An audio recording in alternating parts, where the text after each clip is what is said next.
As the Board of Supervisors, I need approval of the tentative agenda. I'll make a motion.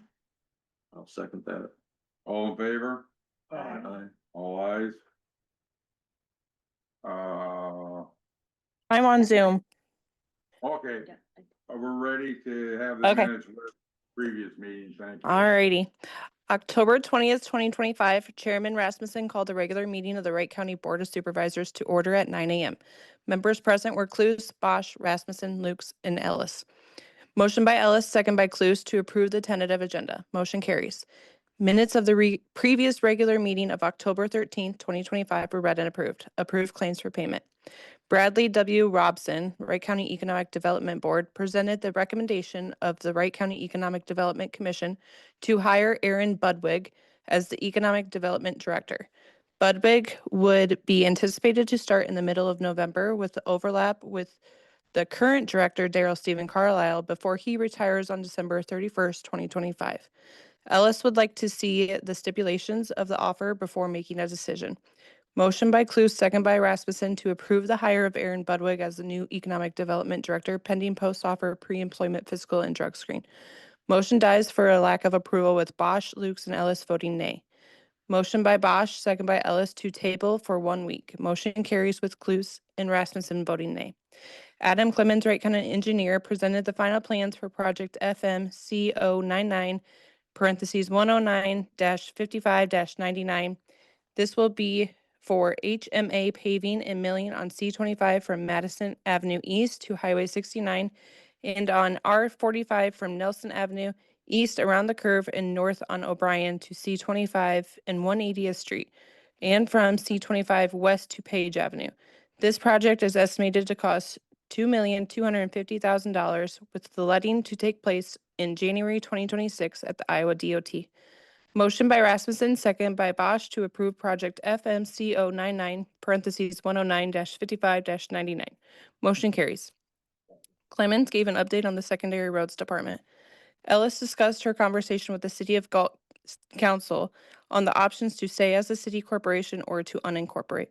Congratulations to Peggy Schlutenhofer on 25 years of service and Amanda Meyer on 5 years of service to Wright County. Motion by Bosch and second by Lukes to adjourn the meeting. Motion carries. Any additions or corrections? I'd like to have the reason for the tabling put in there. It was to allow for review of the employment Stipulations. stipulations. Okay. And just let me know when you have that done and I'll come in and sign. Okay. Thank you. Claims have been around. Open forum for the public input. I had a letter that I wanted to read. This is a letter from the Chief Financial Officer at New Cooperative, Bert Williams. It says, on behalf of New Cooperative farmer owners and employee team around the Woolstock area, we want to give a big thank you to the City of Woolstock, Mayor Bruce Rawls, City Council, and Daryl Stephen Carlisle with Wright County Economic Development for their incredible support and partnership in putting together a development agreement for the new grain storage facility that will benefit both the City of Woolstock and New Cooperative for years to come. Economic development groups with leaders like Daryl Stephen make a huge difference for local businesses and communities, and we're grateful for everything they do. We're also excited to share that the new cooperative is now accepting corn at our new Woolstock facility. The site has a 2.3 million bushel storage capacity and can unload at 20,000 bushels per hour, helping to serve our area farmers in the Woolstock area even better. Thanks again for your time and support and leadership. So again, just a feather in our cap. Anything else? Okay, Kyle Handy, Twin Rivers Exploration, to give an update on hydrogen. Bob, do you have something? Yes. Is it okay? Yes, it's okay. Okay, I just got two questions. If everybody's read the Wright County Monitor last week, on the supervisors meeting pertaining to the new economic director, and also an article in the paper about Ian Roberts' scandal, 4 things we should have learned about boards and what they should do for making decisions. And that's all I'm going to do is ask if you've done it. Dean, have you read the paper? I have not read the Clarion paper, no. Okay, well, read it and I'll listen to the meeting today and I'll form a different, a more opinionated opinion later. Thank you. Okay? Yep. Thank you. Okay, Kyle Handy, Twin Rivers Exploration, to give an update on hydrogen exploration in Wright County. Thank you. Good Thank morning. you. Thanks for coming. Thanks for having me. My name is Kyle Handy. I'm with Twin Rivers Exploration. And over the phone is Gabe Mueller. Gabe, do you want to introduce yourself? Hi there, Gabe Mueller, engineering manager. Unable to share my video. It looks like it's blocked by the meeting host, but glad to be here. Yeah, Gabe's responsible for our drilling operations, our directive today. So I have a written statement I'll just go through really quickly, and then we're happy to answer any questions that you guys might have. So we're here to provide an update about Twin Rivers' ongoing operations in Wright County. Consistent with what we've shared previously, we are continuing to conduct geophysical surveys across portions of the county. We'll be doing that till probably the end of November. The surveys are expected to continue through the end of November, and we've been keeping the county apprised of our daily operations. Work progress with Adam. Based on the information we've analyzed so far, we've been able to identify a potential well location, which represents the next step in our exploratory process. This proposed site is between Clarion and Belmont near Highway 69, and we've already engaged the appropriate landowners in the area for the well site. We're in the final stages of surveying the exact pad location and preparing to submit the well permit with the Iowa Department of Natural Resources, IDNR, for their review and approval. Our goal is to have all approvals in place and to begin drilling or spudding the well before the end of the year. To briefly outline the sequence of events, we'll start by constructing the pad location, which involves removing the topsoil and building a level working surface to safely conduct drilling operations. The pad construction is expected to begin in mid-November and is expected to take 3 to 5 weeks, depending on weather. Actual drilling operations are expected to begin in the middle of December. Drilling is anticipated to be complete by the end of January. We will continue to keep the county informed at each stage of the work as it moves forward. And above all, we want to ensure that we are communicating clearly and transparently with the county as we proceed, and that we're available to answer any questions at that. I see in here, we didn't note the well pad is about 4 acres in size. So that's just our statement, and then we're here to just answer any questions. I know this is a new activity that we can do. Did Gabe have a video or something of the drilling process that he wanted to show? Because I see our IT guy is on. I don't have anything like that prepared. If you do want to look at a photo of what a typical operation looks like, I could pull something like that up. Please just let me know. We can provide you guys, yeah. There's a lot of information out there about drilling operations, so we're happy to provide you something. Well, what happens if you hit hydrogen? What happens? What are you drilling for? Are you drilling to be able to look at the soil composition or the rock composition, or what is your? All of the above.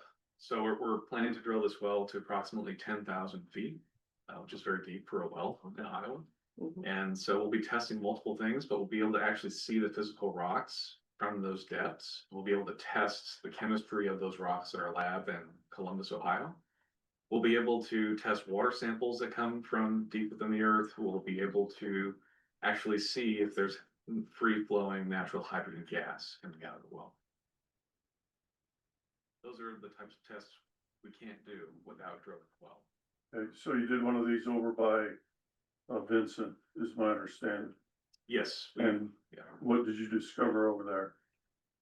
We drilled almost to a similar depth in Vincent, and but we drilled 3 different wells.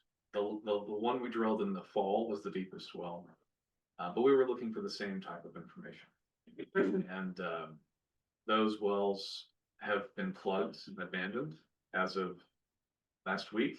Gabe? Yes. And I can go ahead and elaborate a little bit to your question there in terms of, what we're trying to achieve and what happened on those past wells. We need to drill these wells in order to understand what is going on in the subsurface. We've got the ongoing geophysical program, the seismic that we are currently shooting. That helps us understand to a degree what's going on in the subsurface, but we really need to drill down there and get actual samples of the rock, the water, the gas to understand what's there. The past wells, especially the one in Vincent, those were driven more by just the need to get the data, more so than supported by geophysical data to say this could be a good location, as opposed to the pad here in Wright County. It's in a more ideal location. Once again, there's no guarantees in the exploration world that we're going to find what we're looking for, but with our current data, this is one of our better looking opportunities. You cap or plug the wells? Can you talk about that procedure? Yeah, so I'll just go ahead and back all the way up to while we're drilling the well. What we'll do is we'll set multiple strings of casing, which are steel tubulars, across from any sort of subsurface interval that is prudent for us to protect. So we'll set a surface set of casing across from any freshwater aquifers, an intermediate set of casing across from any of the sedimentary type intervals, and both those sets of casing will be completely surrounded with cement. That cement then protects those tubulars for basically their entire lives, so that there's no opportunity for them to corrode, degrade over time. When we go to plug the well, what we'll do is set additional cement plugs in multiple locations inside of those casing strings to prevent any sort of cross flow in the event that at some point in time a hole or something would form inside those exterior casing strings. And so there will be multiple strings of casing protecting any different aquifers, as well as multiple cement plugs protecting them. Have you been in contact with the drainage administrator to ensure that you're not going to impact any county tiles or infrastructure? We have not been in direct contact, but we can make sure that we do that. Mhm. I think we looked, there was a main to the east of this location, but it wasn't directly impacted because there was I think there's a hill, slight knoll where on the south side of where they're going. My understanding. I'd like the information. I'm totally lost on that, them environmental health, so. Yeah, I'm happy to, if you have a card or something, happy to talk to you better.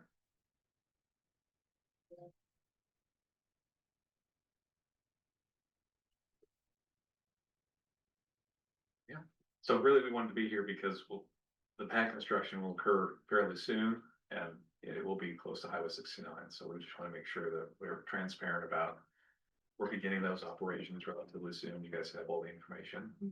And I realize this is a lot of new information for you all, and so we're happy to just continue to answer questions and follow up on things we're going. One of the things is when Dean mentioned the drainage districts, have you got any permits or anything from the drainage clerk for you? We have like a utility, it's kind of like a utility permit application. And that way, when you show the spot, she can tell you what tile lines as county assets, drainage assets are there. I don't know if you've looked at that at all. kind of like what Dean and Adam were alluding to is, and then also, you know, depending on moving the dirt and that, you know, are you near a drainage district line? So you have one drainage district, another, you can't move water flow from one district to another. So, As far as we can tell, we're not on or near a line or Mhm. impacting one, but it doesn't hurt to. just verify Yeah, and, exactly. and work with our drainage clerk, and she's in the auditor's office. And we're surveying the location right now, so I don't have a construction survey Okay, at this hot second, but we will, very soon. Then we can show exactly where the driveway is, the pad side, the size of the pad size, exact location, so that way. it'll be repeated. okay. And does the drilling operation require water in order to do this drilling, or that's all self-contained, or? It does, and Gabe can speak to that better than I can. Yeah, we will need water on location. Typically we'll need to haul an initial volume of water that'll act as our mud for what gives us back pressure while drilling. Also, it removes the cuttings while we're drilling and then keeps all of our equipment downhole cold. That amount is stored on location and then might occasionally need touch-ups, but we'll work with in the past, we've worked with local municipalities to get access to that fresh water, and I'm trying to think of, I know the number in barrels. Usually it's somewhere around 1,000 to 1,500 barrels, which would be 4,000 to maybe 8,000 barrel, or 4,000 to 8,000 gallons that we would need. Okay. And you said that you've been in contact with the landowner, obviously, to allow you for drilling. Have you been in contact with the adjoining landowners? Yes. Okay. Yes. Any pushback from any of them? No. Okay. And this is 24/7 drilling, lights and all of that kind of stuff, I assume. Yeah, there's some detail Gabe can provide on that. Sorry, I keep punting it to you. This is why he's here, is to make sure you guys Yep, have the most accurate understood. information. Yeah. That's perfectly fine. So the initial pad build will be daylight operations only. That'll be typical construction equipment, just moving dirt around. That'll take 4 to 6 weeks. Once that is complete, we'll be moving in the rig after that. And the actual drilling of the well will take probably between 20 and 30 days. And then we'll have another week of testing on the well where we'll be running miscellaneous geophysical tools into the well to get measurements downhole. So overall, roughly 2 months total of operations, with one of those months being 24/7 operations. That include sending your samples to Columbus and getting them back, or what's the timeline for that?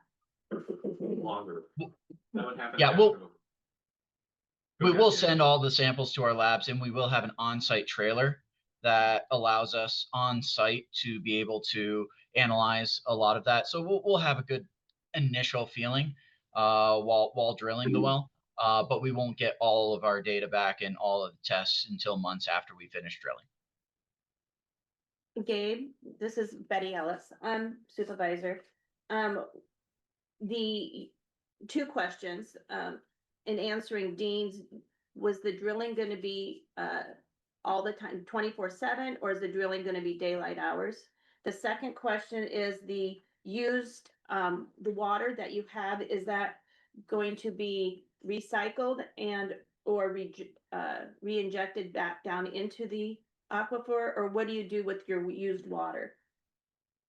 Yeah, so the drilling operation, the 30 days with the drilling rig out there is 24/7. And so it'll be around the clock operations. And then for any of the water that we use while drilling, we will find a wastewater facility to haul that all off to and be dealt with appropriately. It will not be injected into the subsurface. What's the diameter of the well? Diameter of the objective section will be roughly 8 inches. And so relatively small when you actually think about how large that is, and we're going to be almost 10,000 feet straight down.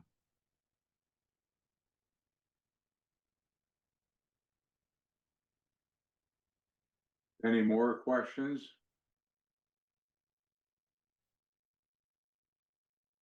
If not, I'd like to thank you for coming.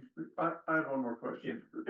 Other than the DNR, does the state require you to get any other permits or interact with any other agency? I don't know the DNR's process in-house. Okay. I would expect that they do interact with other departments to Okay. approve the permit. But for our purposes, we need the permit from IDNR to begin the actual drilling operations. Then we're working with the county on a driveway permit to access the site off of the county road. And then some of the trucks mobilizing equipment to the site will be over 80,000 pounds. So we'll have some heavy haul permits as well. My understanding, I mean, so they're going after probably the same kind of permits that we go after, like floodplain, sovereign lands for permits to do the construction. After which, if it is probably if it does flow, they may have to talk to the state mines. So to be able to extract it. But there is a stormwater permit that we're pursuing as well. So, but I think the mines, the state mines office is under the umbrella of the DNR. Good. It's my understanding. Just for reference, I'm trying to understand that over 80,000 pounds. Do we get that back or? Yeah, it comes to our office. Okay, So single trip permits or annual trip permits, I've directed them to our Oxcart website. They'll just fill out the permits on that and be able to get and show us the route. Essentially, the route's going to be from Highway 69 to their site, unless they use other routes to get there. But they'll need to go, if they're over 80,000 pounds, they'll have to talk to the state and then also talk to us. okay. I just was wondering that. That was the same procedure we had for the last few wells that we drilled. You are reusing the granular surfacing that you had from those sites over here, is that correct? Yeah, Okay. for the gravel we use for the pad sites in Vincent, we're recycling some of the gravel for this site. They're not just burying the gravel on site, they're gonna pull it, use it, put the topsoil back. We won't be using all of it. We've actually offered the gravel we're not using to Webster County for free, for whatever they want for their roads. So I could see us having the same situation for Wright County. Gosh. And then, sorry, kind of off that topic, the capped wells, can that be then put back to like farm ground? Yes. So, Okay. so they were, when they cap it, they actually cut it. The last two that we plugged them in and were cut at 6 feet below the pad depth. So if you're digging 6 feet, you shouldn't. And that's before we put the topsoil back on. So it could be another 7 or 8 feet. Perfect. Anything else? On the drilling, and have you looked to see how close you're to the nearest acreage out there? And how noisy is the drilling? Is it I mean, I'm assuming there's gonna be lights and machinery, equipment. Absolutely. It works. So the lights will be pointed at just the operations. Mhm. So it shouldn't be pointing outwards. And then the loudest objects we found on the site from the last operation are the diesel electric generators site. And so those are pretty large units and they are loud. However, we performed a sound study for the Vincent wells. Mhm. And so once you're about 50 feet away, the decibel level is at the same level as our speaking voice. So it's fairly quiet. But there is a home 1,300 feet away, and that's the closest home. We're working with that resident with their acreage as well. Thank you. Yeah. Anybody else? Anything else? Thank you. Thanks, guys. Appreciate it. Thank you for your time. Yeah, thank you, Gabe. Okay, approve the hire of Aaron Budwig as Economic Development Director. Morning, Mike Ryerson, Economic Development Board member.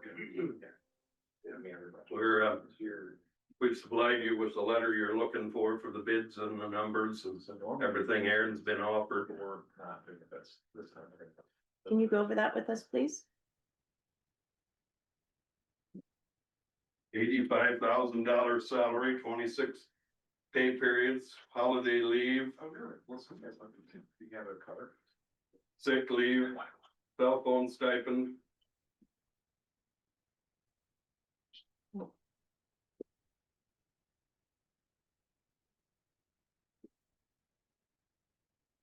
Welcome, Aaron. Aaron's here today. Thank you. Can you want to give us a little bit of background on you? Sure. Thank you for having me here today. Daryl Stephen asked me to come. So I was born and raised in New Hampton, Iowa, and I was recruited to Eldora to be the director of rehab for the Eldora Regional Medical Center. Shortly after that, the hospital closed, meaning 5 years later.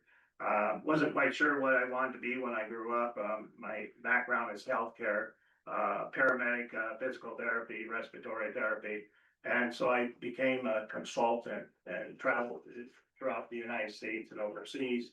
And there was a downside to that. And I put my hat in to be a council member for the city of Eldora. And I served that position for over 3 years. And then there was an opening for the city of Eldora for city administrator.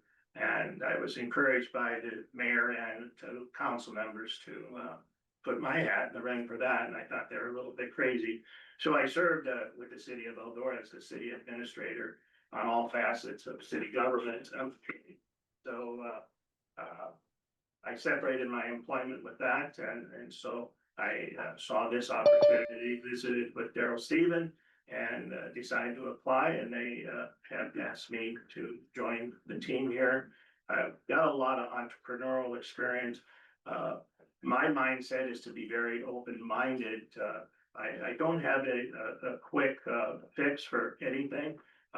The first part of my job was to learn what the successes are here in Wright County and what currently is going on, and to visit with the key players, team members with economic development to see what the needs and wants. For me to come in and click my fingers and expect things to happen, then I'm not the right person for that position. But that's a little bit about myself. Depending on how the rest of the morning goes, I have appointments with individuals to look for residency here in Wright County. So I'm excited to hear your unanimous approval for this position so that we can get started. Daryl Stephen mentioned the start date of November 17th, which would be a Monday. I think he's still somewhat on medical leave. So, but I'm real excited and look for the opportunity to serve this county. I hear you've done some grant writing for the city of Eldora. I participated in grant solicitation. The city of Eldora, we used a grant writer who is very experienced with all facets of grant writing. The key thing is working out the grants with the key players to see what grants will work best for whatever we have. We did, over my 4 years, I was able to secure well over $2 to $3 million in different types of grants, all the way from some to no match to some that had a 10% match. And that's the key, is depending on what the grant is being solicited for, making sure that you have the match money or being able to stack different grants, because if you apply for a federal grant, you could potentially use a state grant to use as your match, and then you kind of start stacking those grants. But some of the grants are very simplistic. I met Kim. Between Kim and I'm sure some of these grants are easy peasy. Some of them that you deal with the EPA and other federal entities, you may have to pull in some experience with those individuals in that route. And hopefully that answered your question. Thank you. do you have a plan for Wright County? Have you researched and do you have a plan? I guess, Ashley, I heard your question last week. Yes. You asked that question, Mhm. and I think I heard Dean, make a statement, how can Aaron have a plan when he hasn't even been hired?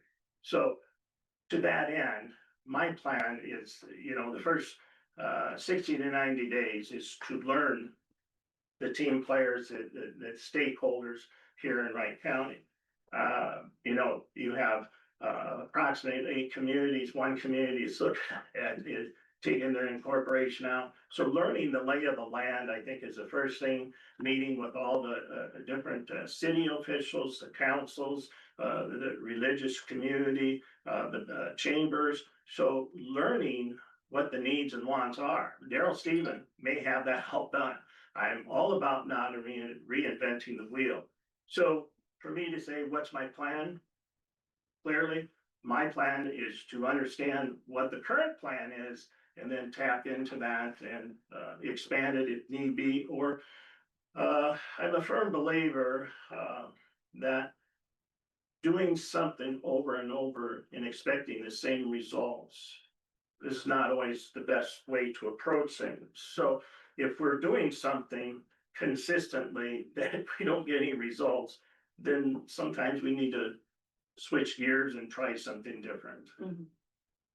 Because I'm thinking back to when I get interviewed, everybody usually asks me, hey, what's your, like, say, 5-year plan? I mean, obviously I didn't get asked that for this position. But like when I worked in, cause I've worked in healthcare too, like they Sure. asked me my 5-year plan. So I was just wondering, Well, maybe my what yours personal- is like, My Like personal industry 5-year is- plan or the 5-year plan for? the 5-year plan for Wright County. Well, number one, I have not had enough time to sit down with Daryl Stephen and or the Economic Development Commission. I've only met 2 of them, so I don't even know what their current plan is. Mhm. So for me to come in and reintroduce a plan for this county, I think would be really unrealistic and maybe unfair to serve the county in that capacity. Do you have ideas though? Well, I have, just as I came in today, saw that, railroad car sitting off of, 69 vacant. Well, what's that doing? Could we use that for, work out something with, Union Pacific to make that storage? It's been sitting there for a month because when I came up a month ago, it was there. So what are the ideas that I have specifically for Wright County? I can't share anything specific because I don't even know the players at this time. And basically, there's no cookie cutter plan for each county. Each county is Right, each only county is unique, right? and so you have to look at your population. I think some of the bigger things is increasing the population. Mhm. Population is going to increase economic development. My question to all 5 of you is, give me your definition of economic development. Yeah, we've got an agribusiness park we would like filled. Right? Did you So- know that we had an agribusiness park? Yes. Yeah. So when I ask people, what's economic development? Is it tourism? Is it population? Is it housing? Is it jobs? Is it maintaining what we currently have and growing that? So when you look at the umbrella of economic development, it encompasses so many different things. And I guess we need to find out where the focus really needs to be. There's gonna be multiple things going on all at the same time, but clearly, economic development takes a different flavor for each of your 8 different communities. What is it they want? What do they need? And then we have to look at the fiscal responsibility of what we can and cannot do. Sure, if money was not an issue, we could do a lot of great things, but, some of these different entities require a fair amount of, participation financially to get them to even come to the table to visit. As city administrator for Eldora, did you have an opportunity to work with, the supervisors, Yes. in Hardin County? Yes, I worked with the three different supervisors on different projects. They did have their own economic development director, two different ones. And so we did collaborate on some of the projects. One of the main ones was Fairway, but we were able to get Fairway meat and groceries to reinvest in the community of Eldora, which was in Hardin County. Then also there's a strong sense of recreation in Hardin County. And so we were able to collaborate with the Hardin County using some REAP funds and also some other state funds from the Economic Development Board. As that trail, Iowa Rivers Edge is coming through Eldora from Steamboat to Marshalltown. So Sure. collaboration that way, and also on a housing project. We were able to convert an old hospital, and we were able to get that old hospital repurposed. I was told it was never gonna be done, but I was able to find an investor and developer and turn that into 47 apartments. Good, so how long will it take to get Quick Start to come to Wright County? Well, I was ready to start October 1st. Daryl Stephen, Yeah. He'll be back in full force, hopefully by the 17th. Yeah. I'm ready to start today. But I need to get the approval and start working on some lodging. I'm not a big one to commute back and forth, so I look forward to having the different communities vie for me to move to their community. Very good. And now that I've met the world-renowned realtor here today. Good questions. Lynn, do you have anything for me? Yes, Wright County is basically an agricultural county, and we feel we need to build on that. One of our major employers is probably the Wright County Medical Center. And with your medical background, I guess my question would be, what could we do to entice people to move to our county to work at the medical center? Because I feel we have a lot of people That commute from Westford City and Fort Dodge. yes. I from learned other that areas. from Dean in my last visit. That was one of his questions. And We have a lot of traveling nurses that come in. so then my question to you is, what are we currently doing to fulfill that need or that wish?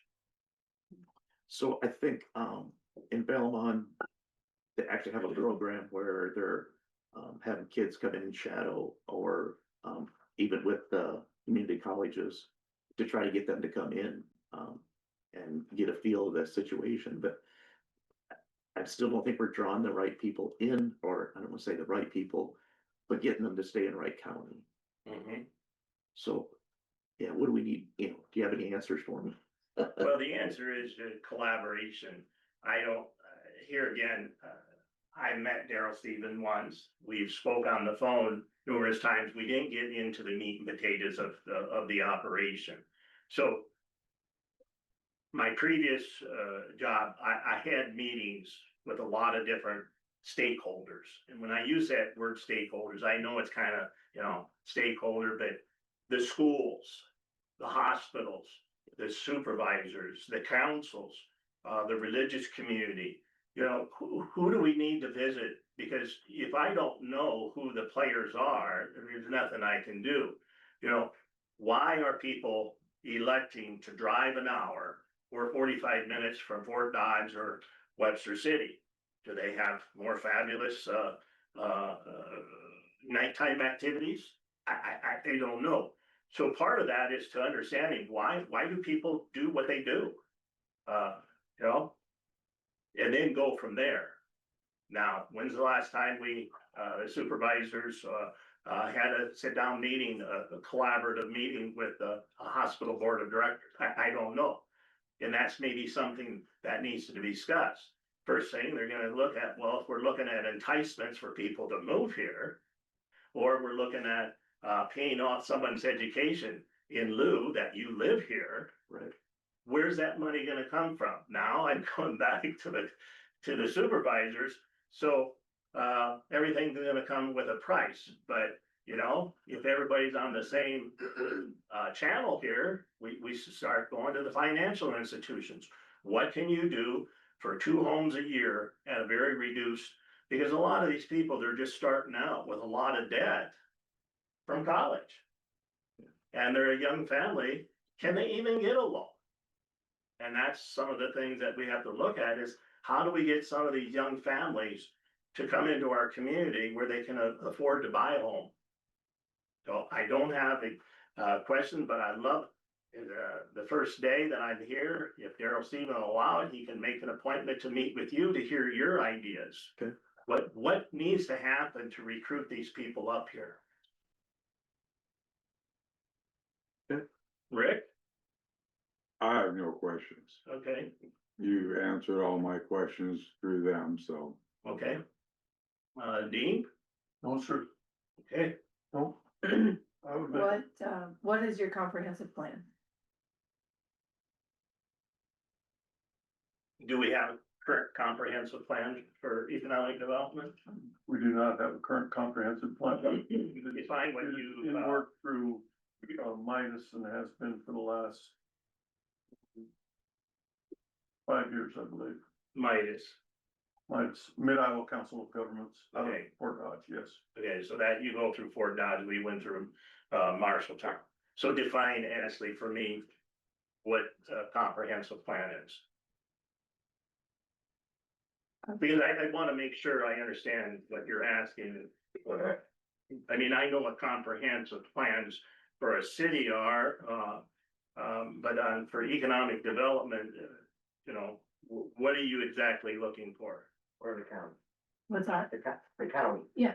And that's what you're talking about, is the county. Comprehensive plan. So I mean, if we don't have one, how can we get one?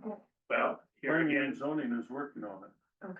Through Midas, has been for the last 4 or 5 years. so for a comprehensive plan for the county, if that's what you're asking for, economic development definitely will be at the table.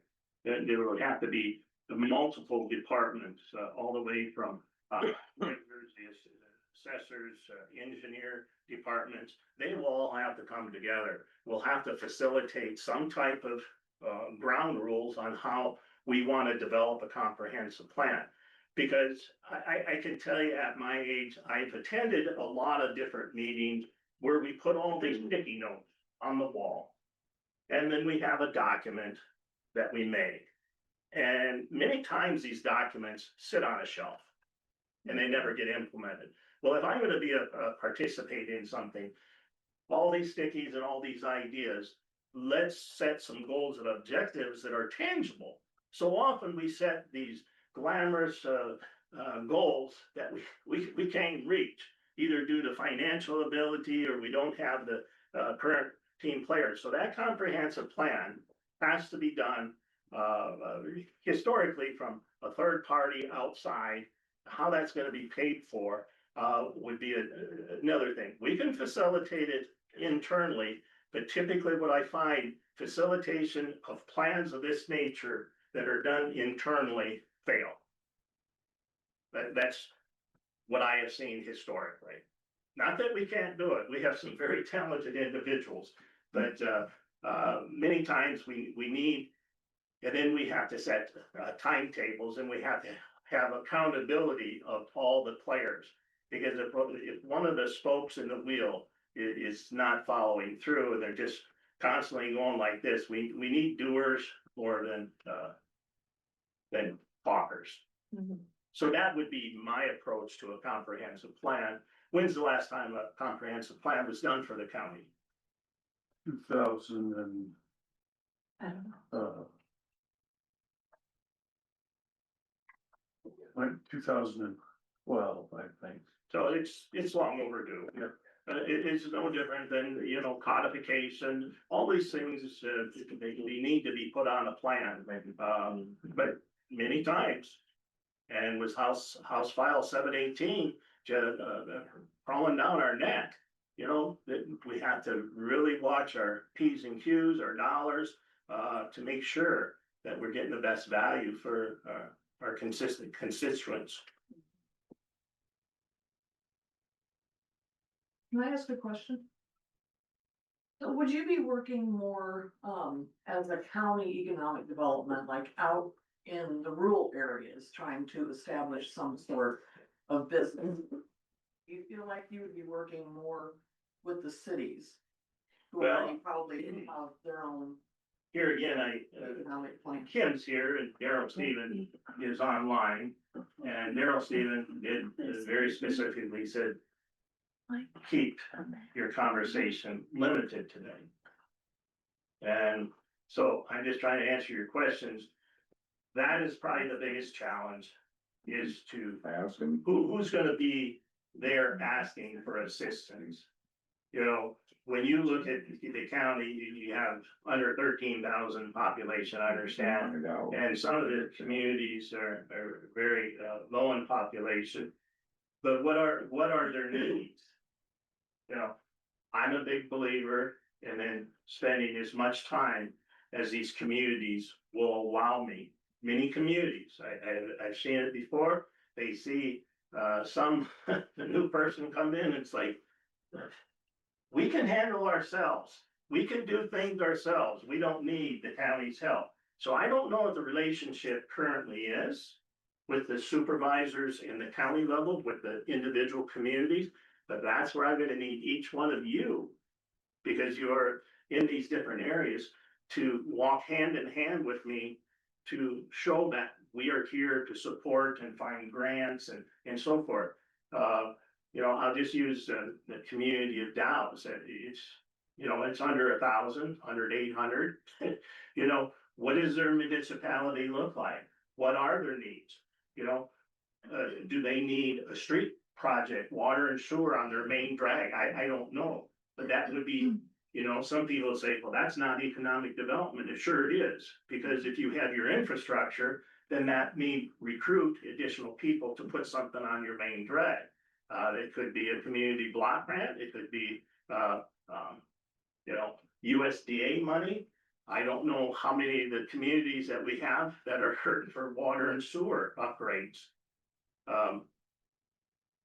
That's a key issue. So what does the infrastructure look like in Wright County? I don't know.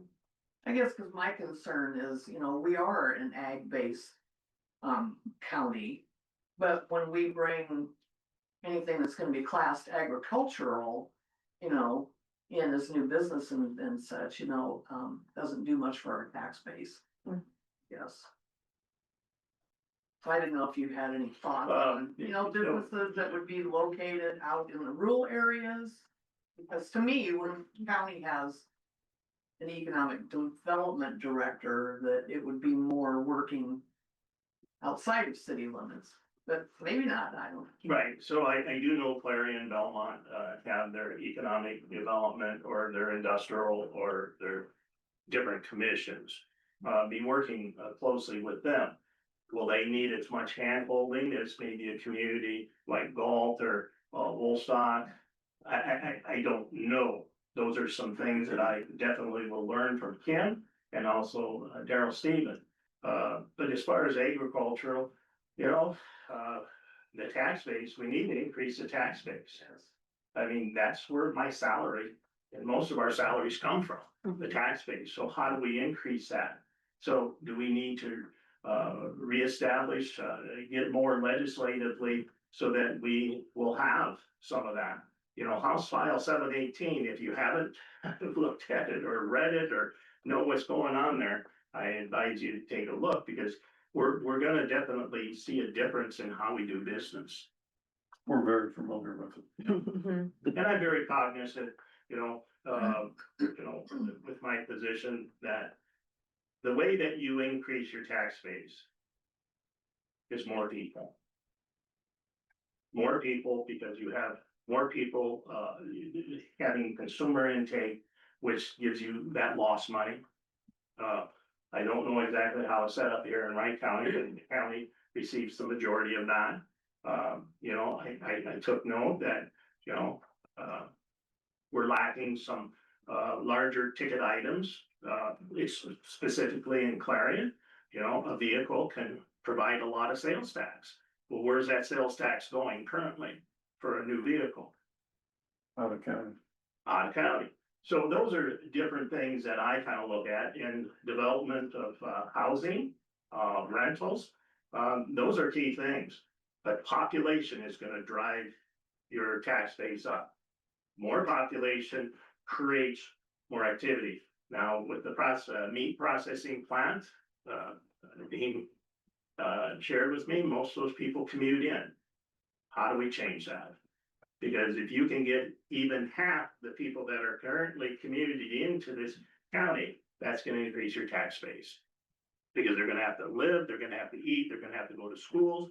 The state gives you so many dollars per population. So if we can increase our population by 2% every year for the next 10 years, that's gonna be a plus. I would make a motion to approve the hiring of Aaron Budwig as the Economic Development Director for Wright County. I would second that. All in favor? Aye. Aye. Any nays? Nay.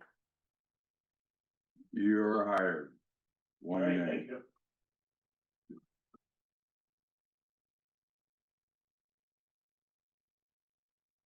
Okay, number 7, review and take action on tax increment financing, indebtedness certification for the agribusiness park, renutrients, and the wind farm, UR area south plan.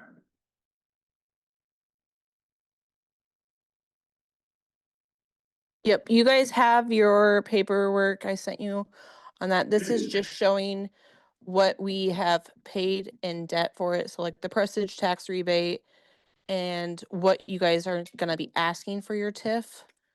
There was a spreadsheet on the last page that shows what you're asking, what payments we have to make, and then your fund balance that I believe Betty created years ago, but it's very helpful to estimate what you guys need for revenue.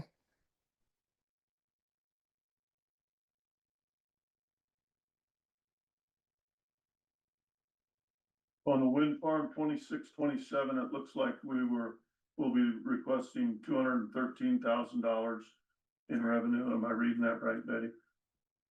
Let me scroll here. I'm scrolling, just a moment. Yes, that's your last payment for that wind farm. And then Sure. you're getting your fund balance down, so you don't Mm. need as much. Okay. And so then when we get that down to 0, does that TIF end? Or if it was a 20-year TIF, it just stays on the books in case we develop some form of debt in that area, or how does that work? You can let it go until it expires in 20, or you can do a resolution stating that you don't need the revenues off of that anymore. Okay. And then those revenues just go back to all the different taxing Yeah. entities. Yeah. Yeah, and so, yeah, so that one is, it was a 20-year, we refinanced it probably 3 years ago, Yep. 4 years ago, time gets away from me pretty quickly. Which shortened it, the time frame on that, so. And then renutrients, it looks like our TIF revenue will be asking for $70,000 on that. It will be everything, correct me if I'm wrong, Amanda, you're gonna, on the renutrients, we ask for all that it can generate. And Cor- that way, it's an Correct. internal loan through our treasurer's office, through Peggy. And we're just trying to get that at a 4% interest and trying to get that paid off as soon as possible. Okay. Yeah, last year we had more revenue, but that's just an estimate of 70,000, just a base, but hopefully more will come in, which it should. Okay. And the, Somebody gotta show me where that 70,000's at. It's last page and it's highlighted in blue. yeah, here's the nutrients, This, so yeah, the 70,000, that's an estimated amount that we'll request, just so that you know where your ending fund balance is. Okay. And your agribusiness park, we, on the projection for previous years, you were going to try to bring the TIF revenue down, but Prestige hit their maximum number of employees, so they maxed out their rebate, which you needed more money, so I put it back at 1.2 million.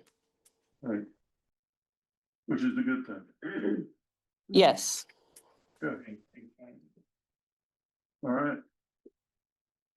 So you need Separate motions, please. separate motion.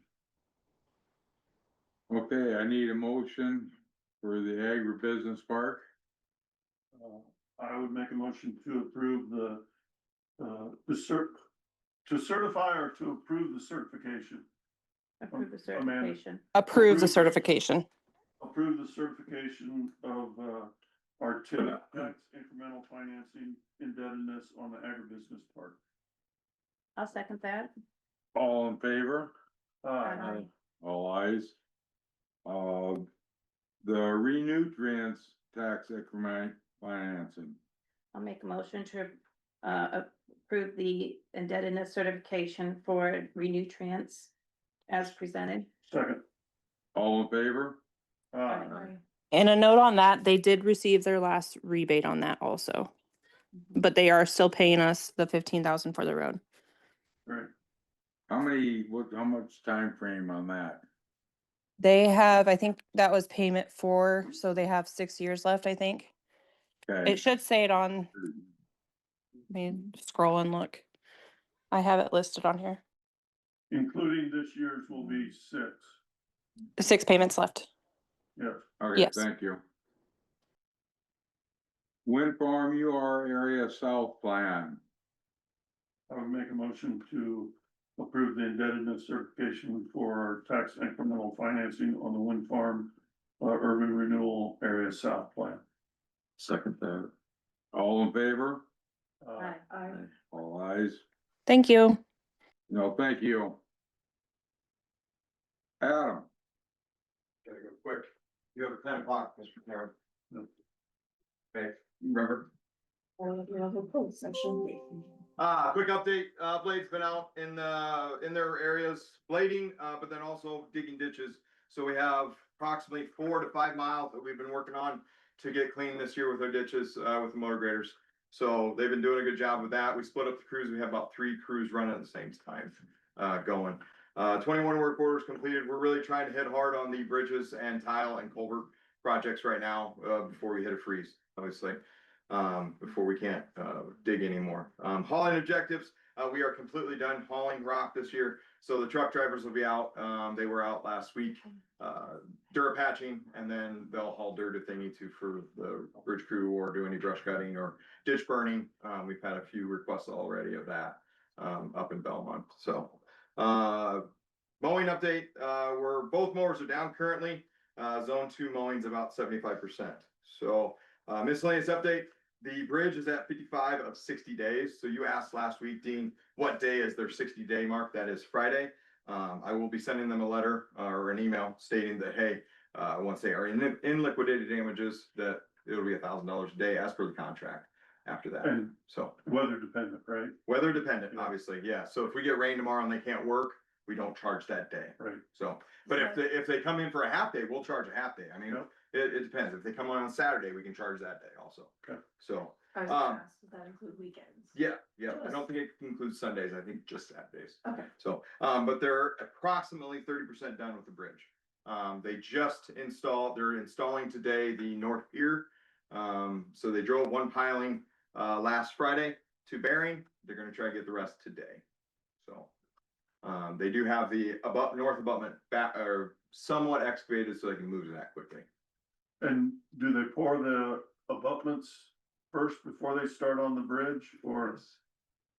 Man, this So they got, could go. yeah, Okay. we've already discussed internally about cold weather protection.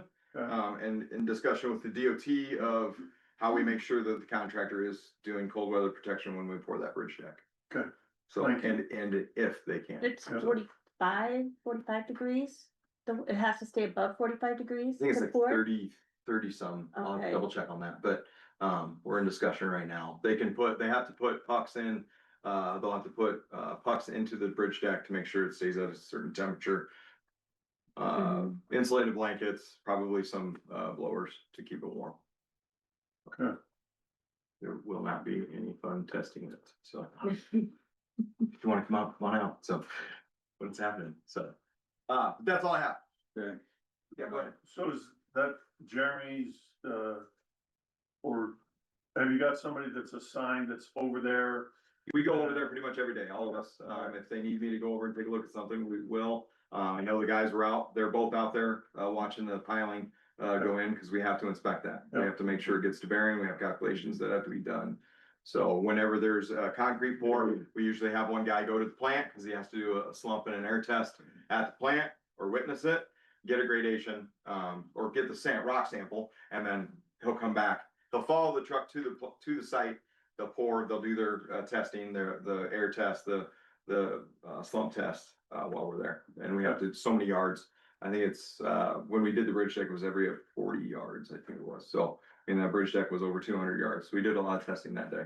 So, and on a bridge deck, I'll normally be out there taking tickets and assist them with their, I'm the guy scooping their concrete into their buckets so they can do their tests. Yeah. So, Thank you. all right, thank you. Any old business?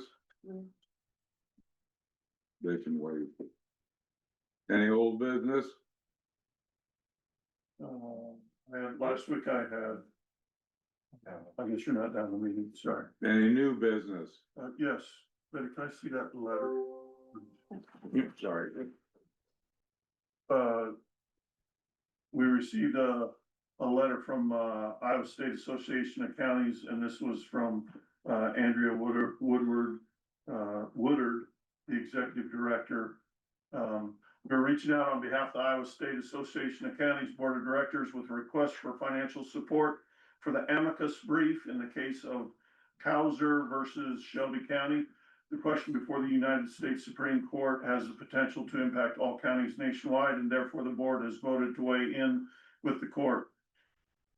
Shelby and Story counties are seeking further appellate review at the United States Supreme Court of an 8th Circuit Court's panel's decision that invalidated their zoning ordinances regulating a hazardous liquid pipeline, arguing that their local laws are preempted by the Federal Pipeline Safety Act. The case centers on whether local setbacks and other zoning ordinances constitute federally preempted safety standards, or if the local zoning ordinances constitute permissible land use controls. Enclosed, you'll find details on the case, and that was enclosed. Again, Tim Whipple is the attorney with Aldridge and Cooney. He also represents the counties and represented Wright County in our representation with the counties. The amicus brief being filed on behalf of the ISAC membership makes an argument that highlights the importance of local control. Amicus briefs help the court to better understand the importance of the case and potentially raise different arguments or elaborate more on some of those arguments raised by the parties or others. Having several strong briefs in support of a petition from amici is viewed as a factor improving a case's chance of being accepted for further review by the United States Supreme Court when only a small fraction of the petitions are accepted. I think I've been told that only 10% of the ones that go to the Supreme Court are actually accepted for their review. And so hence why we want to weigh in on this, because it directly affects local control. The letter goes on to say many counties have been involved in related litigation and others have been in contact with Shelby and Story counties. We are asking any county interested in supporting financially to consider a contribution of $500 to help cover the cost of the amicus brief, which has a total cost of $25,000. Also, $500 is suggested. A pledge in any amount above or below will be greatly appreciated. And it just gives the date that we have to have that by. So we will be putting this on the agenda for our consideration of donating to this. There's also a webinar. I've got a webinar on Wednesday. on Tuesday. In leading up to this webinar, I will be one of the participants along with Corey Serwinski from Bremer County and Tim Whipple and Beth Manley she's the attorney representing ISAC. So, and that actual webinar takes place on Wednesday, you're Yep, correct? yep. So, anyway, that was new business. Okay, thank you. And, when do you need to know about the help in financing and what part, if Wright County? No later than Friday, November 21st. Yep, So we'll have time to see where we're at with our correct. fund balances on the LATCF and. Yep. also- Yep, I have that on my notes to do. Okay, Thank you, Amanda. thank you, Amanda. And just a FYI, we do have training here Wednesday in the boardroom for PEO training for elections. So this will be occupied. Yes, I think we're meeting at the Economic Development. Correct. Office. That is correct. Okay, perfect. Thank you, Kim. That was for Drainage. Drainage Yeah, of Hardin correct. County. Yep, yep, And you'll put that on the agenda for next week, right, Amanda? To approve the helping support the Yeah. ISAC. Yeah, I can do Yeah. that. Okay, thank you. Update on meetings. I had Midas, again, I asked about our comprehensive plan. It's Daryl, Stephen and I, we both are members of that board, representing Wright County, and we're finally fully staffed at Midas in Fort Dodge. But it is, Slow going. it's frustrating beyond all comprehension. And then I also had the IDDA board meeting up in Emmett County on Wednesday. The big news from there was we're still waiting for the Iowa State Supreme Court's decision on the railroad case that they heard, and that involves I believe it's Floyd County, but it will affect all counties depending on which way the decision goes. So we haven't heard anything yet. The briefs have been done, but there's not been a decision yet from the court. I had Central Iowa Detention Friday by Zoom, and that seems to be improving and going much better. And also I've got, Did they get somebody new hired? not yet, Okay. but the people that are running it are doing an excellent job. Okay. I've also got UDMO tomorrow night in Fort Dodge. I met with a landowner on Taylor Avenue, talked to Adam a little bit about it.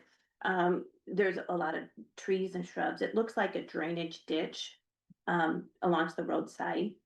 But I went through the minutes, and I think the drainage minutes, and so did Courtney, can't find anything as to it being an actual drainage asset. Okay. And then try to go through the Board of Supervisors minutes for that time frame also. I can't find anything listed that secondary roads went through and deepened it. I talked to two different landowners, Bob Ritter and Neil Thomas on it. Yeah. To try to see, what do they remember for that area. I don't know if you had anything in the secondary roads notes on it, or whether you had an opportunity to look. But at this point of today, I'm thinking that it is the secondary roads deepened it to make it water flow as a relief. Good. And there's some trees there, so I just need to work with secondary roads and say, what can we do to mitigate while they're manageable size the trees are right now. So it's right across from Vernon Lutheran Church, Okay. across and south Yep. a little bit, Yep. so. But anyway, and then also I'm gonna be meeting with insurance with for the city of Galt on Thursday to see if there's any other options that we can do with whether it be deductibles or whether it be just another company. They're currently with EMC and see if we can go with ICAP. So meet with Jay. Good. I've got one more thing. Denise? Want to come up front here?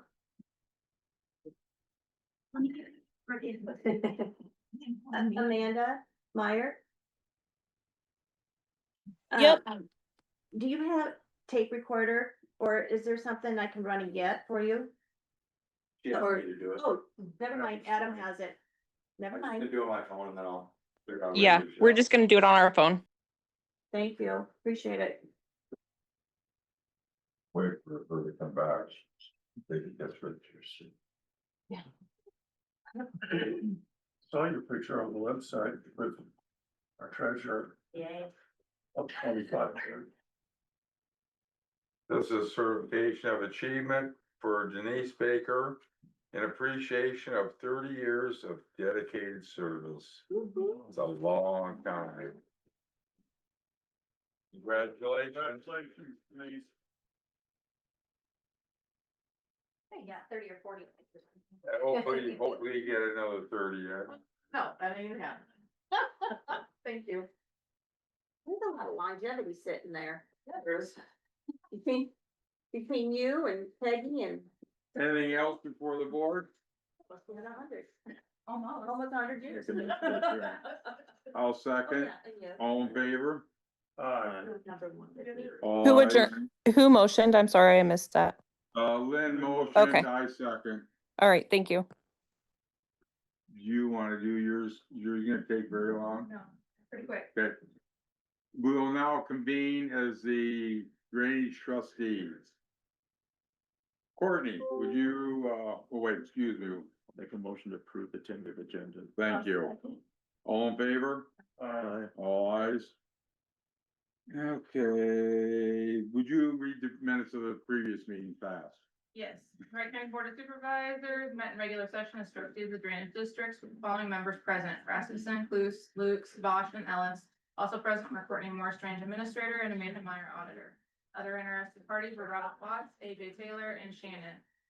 Chairman Rasmussen called the meeting to order at 9:43 a.m. Motion by Ellis and seconded by Lukes to approve the tentative agenda. Motion carried. Minutes of the previous meeting on October 13, 2025 were read and approved with one correction. Motion by Cluse and seconded by Bosch to approve drainage plan for payment. There were 5 work orders that were reviewed and approved. Those are listed there. Morris presented the following 6 drainage invoices. Those are also listed there. Morris explained the quote packet that was provided to contractors who are interested in submitting a quote for DD 62 open ditch repairs.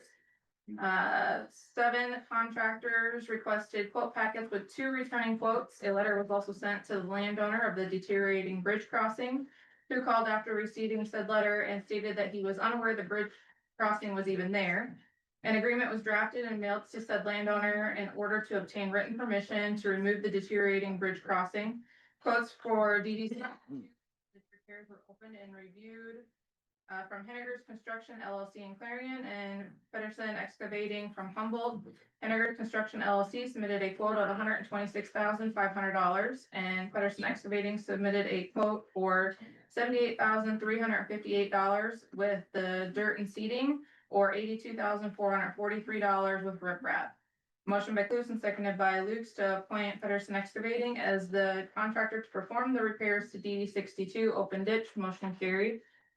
Contractor will communicate any additional repairs that are found and a change order will be created and presented for approval prior to additional repairs being made. Morris asked the preference of the trustees if they would like the brush removed, buried, or burned on site. Ellis recommended the contractor have that discussion with the landowner. Clues recommended the contractor start with the brush at the outlet. Motion by Clues and seconded by Ellis to adjourn the meeting. Motion carried. Any additions or corrections? Now they stand approved as read. Any claims? Yes, you had 7 claims. Those are all listed here. There was one additional claim that was added, which was a payment out to Hardin County for the remaining balance of our 2021 assessment amount that we owed them. And so the total amount of claims came to $9,269.60. I'll make a motion to approve drainage claims. Second. All in favor? Aye. All ayes. Anyone from the public like to speak on drainage? Work orders. We have two work orders. Both of these are for Rick. The first one was they're both from Ryan Anderson, was the requester. The first one is for DD 36, section 34 of Norway Township. This was reported as a washout. The ditch bank washed out above the tile outlet with numerous sloughing sites between the road and the exposed tile location. If you recall, this is the one where the combine Fell in. fell in. Sure. The second one here is also for DD 36 and section 35 of Norway Township, so farther east down the line. This is reported as a sloughing location as well. Rick did go out to these locations and did provide pictures for both of those. And Yes, the sloughing is terrible, and I also requested, for the engineers to give us a drone footage. We'll need that to come, not from just you, Rick, we'll need that to come from the board or come from Courtney. Be able to go out and fly it. even though that's on that list of all of our open. Is it already? Yeah. They're already done it, I think. No, we haven't done Yeah, no, 36. okay. We've done some of the laterals, but not 36. Gotcha, right. So if it's already on there, we'll just Yeah. go and do it. Yeah, cause there's a lot of sloughing, and the second one she mentioned, I mean, it's sloughed this year, big time, clear up underneath. So that whole top side is gonna also drop as well.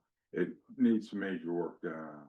Can you see that on drone footage or? He will, yes, Yeah, you'll see. yeah. Yeah. Cause he can point out all the bad spots as well, right? Yeah, we can go review it and Yeah. try to be able to tell you. Yep. But I did go out and take pictures of everything and the major spots anyhow, but there's other spots as well. Yep, and those pictures are attached to the work order that you have in front of you, if any Yeah. of the rest of you wanna see those. So those were the only two work orders I had. Any open drainage invoices? We just have one invoice that was returned from Mazdam Construction. This was for DD 105, section 30 of Grant Township. This was the Barb Rettig work order. That was a blowout on a 26-inch tile. Our invoice came in at $1,074.50. And Dean signed that one. Looks good. Anything else before the trustees? We did receive a letter back from the landowner of that crossing in DD 62. And I did have Rick go ahead and sign that, so that agreement is on file, and I have shared that information with the contractor that we do have that, so they are, go ahead and get that, crossing removed. Also let them know that they, got awarded that contract and sent them the tabulation sheet that I also sent you guys.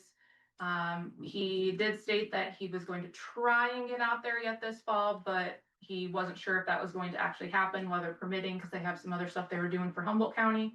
But most likely it'll probably be in the spring. Is that Scott Peterson? Patterson. Patterson, It was his first name. Travis. Travis, okay. I'm thinking that one of the landowners wanted to be notified about who we ended up Oh, hiring.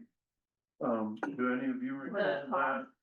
Was the ones that were sitting here? Yeah, Yeah, I know who you're talking about, Gray. I can't remember. Was it Yeah. the couple? But, Yeah, it was the Yeah. couple that was sitting here. Yeah. Yep, And I you will had any- share that. okay, good, thank you. I think they were the one that had the work done that caused this to happen.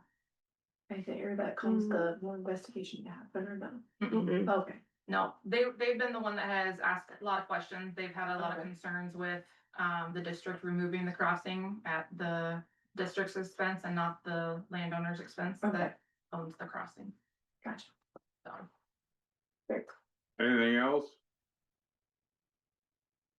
Motion to adjourn as drainage. Remember 9:30 on Wednesday? For joint drainage district. Yep, and I will send out an agenda on that. They're supposed to give us the information for their Zoom call by 2:00 today. Okay, Good. sounds good. And that's in the economic development. Yes. And you'll work with Andy or, to make sure that Kim is. Kim did tell me that that office is available for that table out there. I did confirm that. And Zoom. We will not be able to have our normal Zoom up since we'll be joining the other county Zoom. So when I send out that agenda, it'll be that county's, Hardin County's agenda information. Perfect. But we'll be able to their call. join and it'll be televised on the.